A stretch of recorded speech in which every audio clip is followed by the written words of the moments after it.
Salut et bienvenue sur la chaîne du Traqueur de Livres. Aujourd'hui, je vais vous parler d'un super roman historique. Donc c'est Le ciel de la chapelle Sixtine de Léon Morel, chez Pocket. Un vrai roman historique, comme moi je les aime, du niveau des piliers de la terre, du dieu fleuve.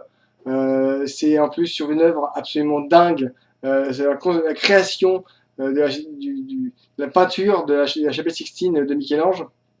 Donc pendant tout le livre, on suit pas à pas les tourments du créateur à travers le regard d'Aurelio, un jeune qui quitte sa ferme pour être sculpteur auprès de Michel-Ange, et quand il arrive sur place, il tombe un peu de nuit parce qu'il se rend compte que le gars est tellement haut que ça lui vient plus l'idée de qu'essayer de faire comme lui parce qu'il n'y arrivera pas.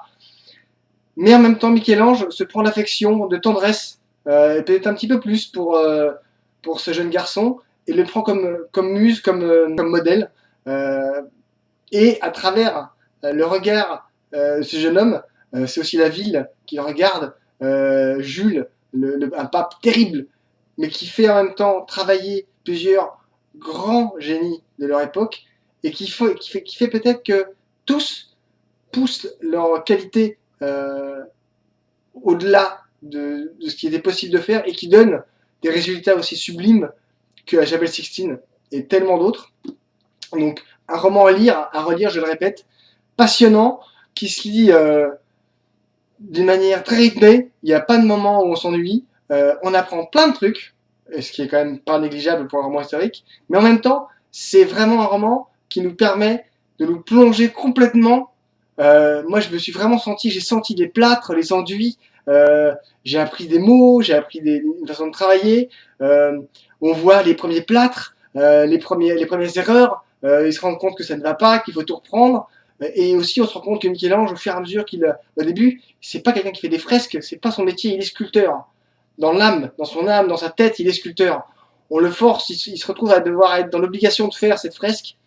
Et il l'a fait, sauf qu'au fur et à mesure, son génie éclatant, il l'a fait, mais comme lui veut que ce soit, comme personne ne l'a fait, comme personne ne le refera. Et c'est ce qui fait que ce livre, cette œuvre, cet homme, Michel-Ange, est tellement attirant, tellement passionnant, tellement incroyable. C'est un roman extraordinaire à mettre entre toutes les mains, parce que ça se lit bien, très facilement, ça n'y a pas de doute. L'auteur a réussi à nous faire traverser plusieurs centaines d'années comme ça. On se retrouve avec les personnages, c'est vraiment super passionnant. Donc à lire, à relire, je le mettrai dans mon book haul parce que ça fait partie des romans de cet été, mais je voulais aussi un petit peu le sortir du lot pour vous en parler parce que j'ai vraiment adoré ce livre. Donc à bientôt, et puis likez, commentez, partagez, abonnez-vous, parlez-en autour de vous. On se revoit une prochaine fois et à bientôt. Bonne lecture. Au revoir.